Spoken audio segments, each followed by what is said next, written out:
Hey, and welcome to the latest episode of the PokePopCast. My apologies for it being so long since my last one. Life gets in the way. But there's been a lot of discussion lately in the community about players splitting prizes at the end of a tournament.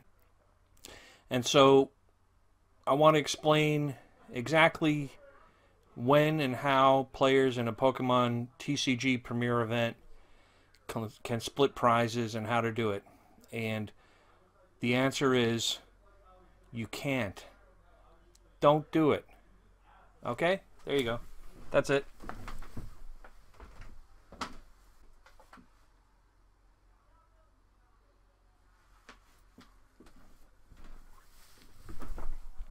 Well, all right. Let's give a little bit more of an answer than that.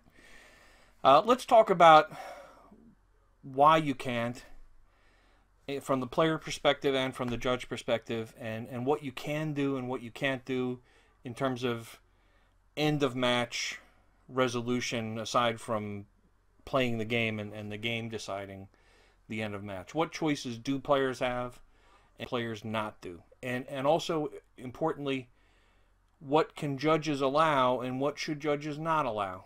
All right, so let's take some of these issues.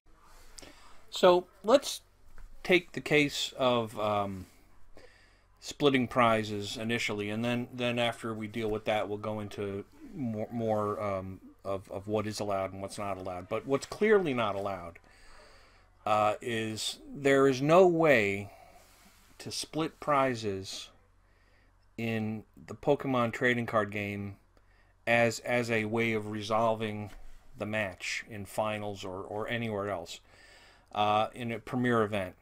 And the reason for that is because some of the prizes on the line are not splittable. It is impossible to split the championship points. It is impossible to split the playmat if we're talking about a cup, or some of the other prizes depending on the tournament. But the most important part, regardless of what other prizes there are in the tournament, is it's impossible to split the championship points, which is really what Pokemon organized play sees as the point of the premier tournaments, right? Because what's the difference between a premier tournament and a local tournament that's not premier? You know, there could be an admission charge, there could be packs, there could be cash prizes, there could be all kinds of prizes. But the only thing that makes a premier tournament is that you get championship points out of it. And those cannot be split. You're going to be first place, you're going to be second place, third place. All of those rankings get different amounts of points. So it is impossible to split those. And since it's impossible to split that, it's impossible to split the prizes in total. And therefore, one player is going to be getting something more than another player, or different, right? Because, you get the playmat, I'll get the points. That's different. So who values which more? They have different values. And so therefore they can't be split evenly, and so therefore somebody is getting one thing out of the deal, somebody is getting something else out of the deal, and that by definition creates a situation where this is now bribery, because someone is being bribed to get X outcome and the other person is getting Y outcome, and they're different. So that's why you can't split prizes. Now, I'm not throwing any judges under the bus here because, to be honest, I don't know what judges have been allowing this. But just to be clear, to speak to the judges out there, if you're judging a tournament, you are not doing your players any service by either directly allowing that to happen or to walk out of the room and allow them to come to this result out of your hearing and then walk back in, because secrets don't stay secret, is number one. And number two, how you are training them to behave is going to cause them problems elsewhere when they think that this is a perfectly fine thing to do. And so then, and the problem with them acting in a bad way is that the penalty is so severe. It's not a game loss or a double prize penalty.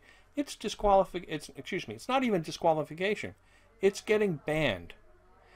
And you, as judges, need to train their players to behave in ways that will be stand up and do them well as they move into larger tournaments and tournaments in other areas. So, you know, aside from the right and wrong of it and the spirit of the game, one of the key tenets of the spirit of the game is honesty, and, you know, allowing players to do things out of your hearing because you know it's wrong, but you're going to allow it because it's either convenient or it's what they want, does nobody any good service. It's going to cause problems in the long run. So you just cannot allow players to split prizes, and really, you know, they're not splitting prizes because somebody at some point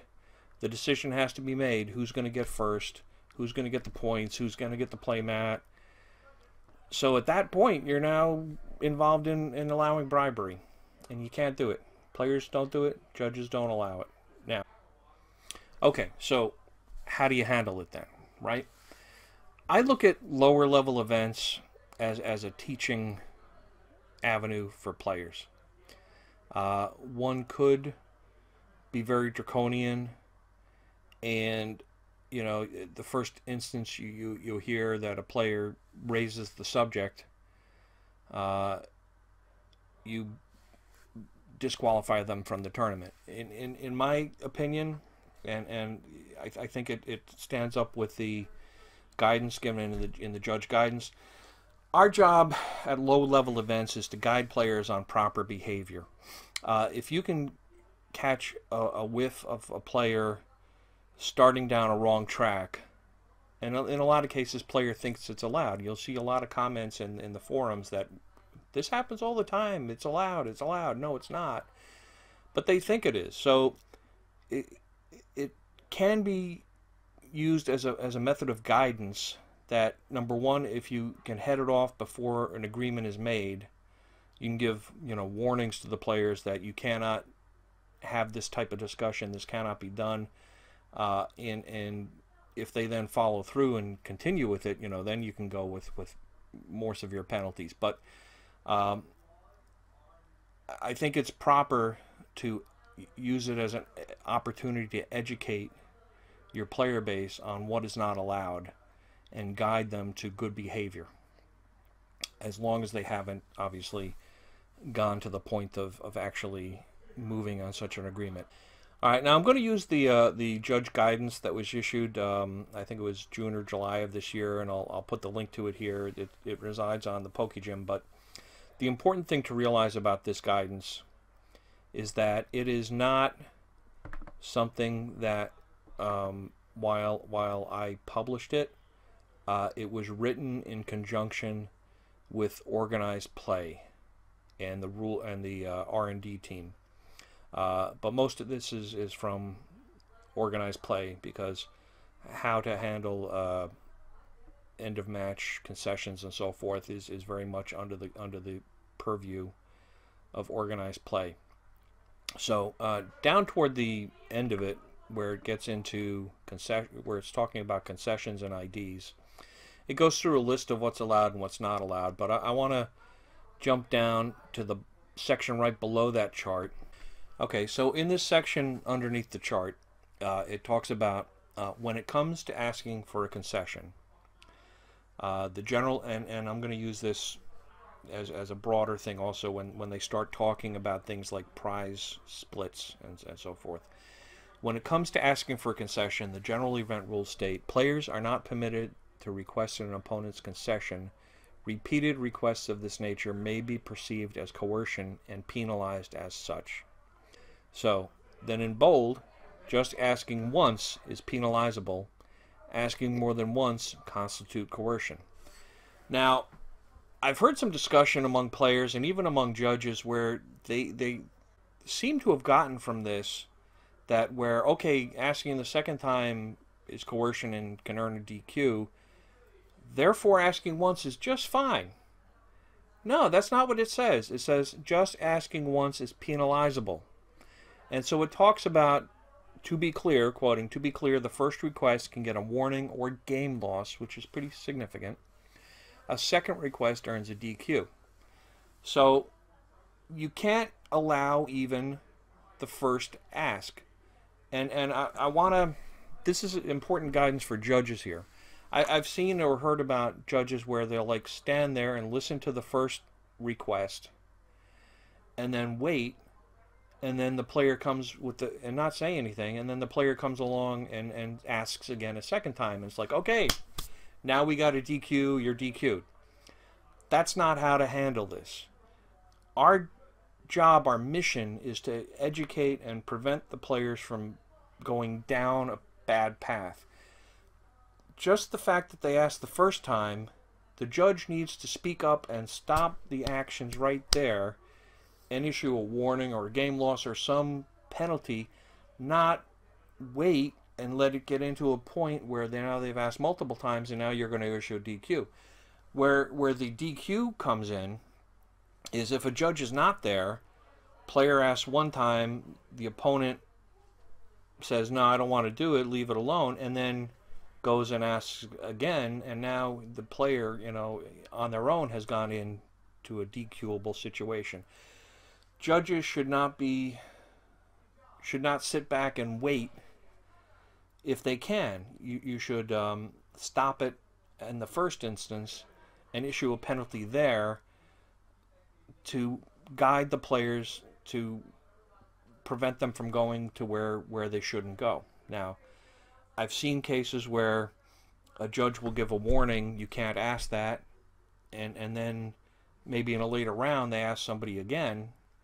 You don't go back to just a warning again. They've asked somebody a second time. They've already been told and they've been educated that they can't do this. So now they're getting a DQ because they've done it a second time. So you want to give the players a chance to behave properly and guide them properly. But of course, if they go down the wrong path, regardless, then you want to penalize them, right? Okay, so we've talked a bit about what you can't do. Let's talk a little bit about what you can do and where the line is from where you're good to where you're not good. Okay? So what you can do is you can ask or offer to your opponent to intentionally draw. Now, what I want to be careful here is if your opponent is a novice and they don't know what intentional draw means. I've seen a lot of players, do you want to ID? And the opponent's like, what the hell's ID? So by then going ahead and explaining what ID is, judges, that is not asking a second time. That's explaining what the offer is. Okay? Players are allowed to explain what the offer is and why it may be beneficial to the player. That is not a problem. Where it gets into is where the opponent understands what the offer is and has said no, and then the offer is insistently made again. So offering one time is fine, even, you know, explaining if the opponent needs the explanation, but be careful there to not, you know, to do it as an explanation.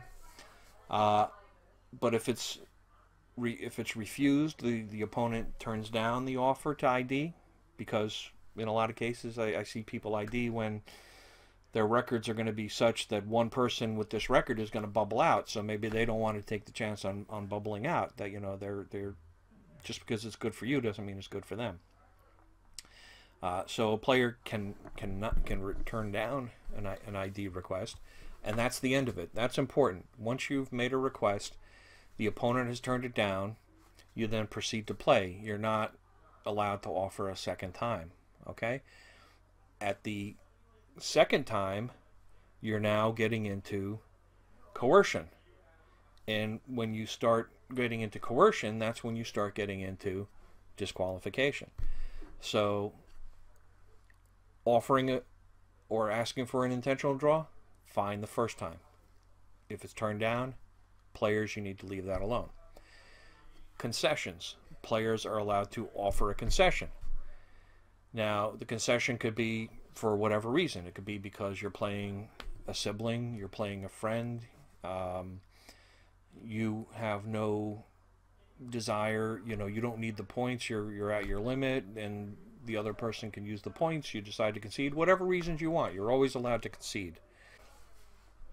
So those are the two things you're allowed to do. You're allowed to offer or ask for a draw, and you're authorized to give a concession. You are never, ever allowed to ask for somebody to concede to you. And where it outlines here in the judge guidance here is that while even the first time is illegal, it does not necessarily cover a carry. It does not necessarily carry a disqualification with it. It carries a lower penalty. And depending on the judge, depending on the level of the event, how inexperienced the players are, quite often, novice players, you want to give a little more leeway on this too. You could go from warning to game loss. But then the next step, if it's continued, that goes into coercion, and that goes to the disqualification. So, and actually bringing it around full circle here, it is allowed that once a concession has been made, if somebody's conceded or an ID has been done, strictly speaking, it is allowed for a player to gift the opponent the play mat or packs or whatever, but you cannot offer any of those things before the ID has happened, before the concession has happened, before the intentional draw has happened. Any discussion or indication of any of those things happening before the draw or concession happens is going to be taken as bribery. But if after somebody has conceded to you, and out of gratitude, it's like, oh, thank you so much for giving me the points that I needed, I appreciate it. Again, you're not asking for it. They just gave it to you because they happen to know you needed them and they didn't need them. It's legal to gift at that point afterwards, packs or playmat or whatever. But damn well be careful that you're not offering it ahead of time or mentioning it ahead of time. Anything that looks like you're offering it as an incentive can and will lead to your disqualification. So be very careful to not give any indication that you would give anyone anything for a concession or an ID, because any indication like that can lead to disqualification and potential banning, because that now is bribery, and bribery gets banned. Okay. All right. So players, be careful out there. Judges really would rather see the games decided at the table by playing, but if you're going to draw or concede, make sure you're aware of and following the rules, and they're very clearly laid out in the judge guidance here. If you have any questions, speak to the head judge at the event about, hey, is this legal to do or not to do? And judges, be willing for players to come to you and ask you those questions, because if they're asking you if something is legal or not, that's not them doing something illegal. They're looking to you for guidance. If they're asking for guidance, give them guidance. Let them know, no, you can't do that. Don't do it. Certainly don't say anything along the lines of, I don't want to hear about it, but if you go over there and come to some decision and come and let me know what's going to go on, that's fine. Never do anything like that, because you're basically throwing your players out to the wolves. It's not a good thing to do. You want to teach your players the right things to do and enforce the spirit of the game rules, right? Enforcing the rules is the spirit of the game. It's not whether you agree with whether something can or should be allowed or not. It's what is allowed and what's not allowed, and we need to follow what those things are. Okay? All right. Have fun out there. The big events are coming. Well, obviously we have regionals all the time, but nationals and worlds is coming up. Players, do the right behavior leading up to it and at those events, and judges, teach your local players the proper way to do things, and part of teaching them is giving them penalties at the low-level events so that they don't get those penalties at the major events where it's really going to hurt them. Okay? Thanks, and talk to you later.